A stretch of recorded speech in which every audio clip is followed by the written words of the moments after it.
दोस्तों, आज के इस ब्रेकडाउन में हम ना कुछ ऐसे साइकोलॉजिकल सच डिकोड करने वाले हैं जो रिश्तों और खुद की वैल्यू को देखने का आपका नजरिया पूरी तरह बदल देंगे। ऑथर मार्क मैनसन और राज शामानी के बीच हुई इस डीप कॉन्वर्सेशन से चलिए कुछ कड़वे सच बाहर निकालते हैं, एकदम स्ट्रेट टू द पॉइंट।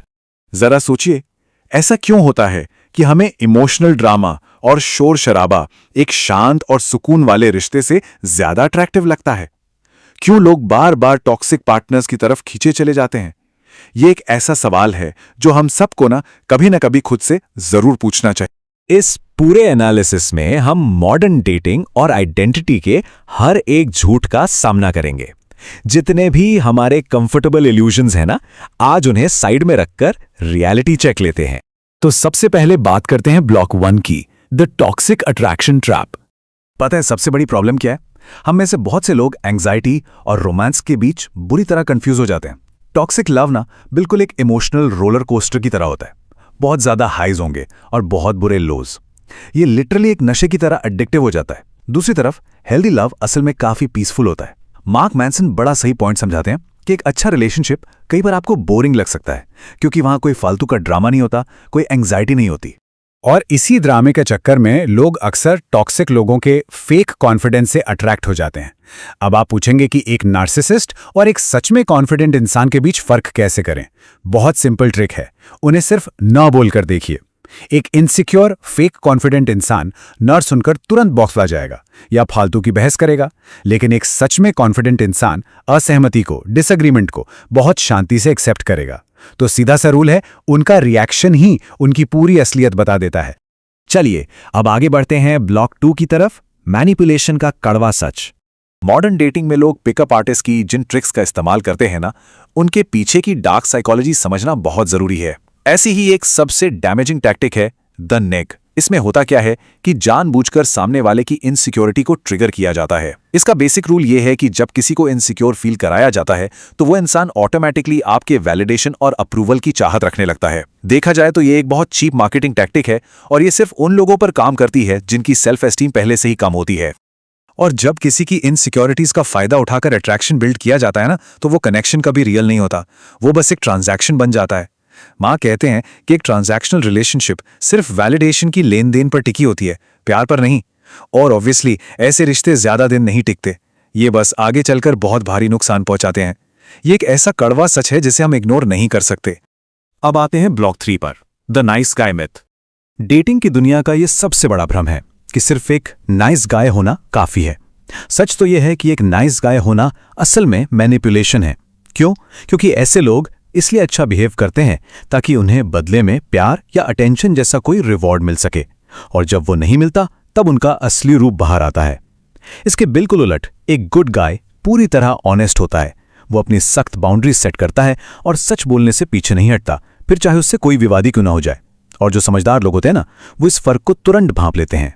तो फिर अट्रैक्शन असल में काम कैसे करता है? मार्क मैनसन ने यहां अट्रैक्शन के 3 मेन पिलर्स बताए हैं। पहला, एक सॉलिड लाइफस्टाइल और आइडेंटिटी। दूसरा, बेहतरीन कम्युनिकेशन स्किल्स। और तीसरा, एक्शन लेना। अक्सर होता क्या है कि बहुत सक्सेसफुल लोग भी फेल हो जाते हैं क्योंकि उनकी लाइफस्टाइल तो अच्छी होती है पर कम्युनिकेशन स्किल्स जीरो होते हैं। वहीं पिकअप आर्टिस्ट्स इसलिए फेल होते हैं क्योंकि वो एक्शन तो लेते हैं पर उनके पास कोई रियल आइडेंटिटी नहीं होती। इन तीनों पिलर्स का सही बैलेंस ही आपको ट्रूली अट्रैक्टिव बनाता है।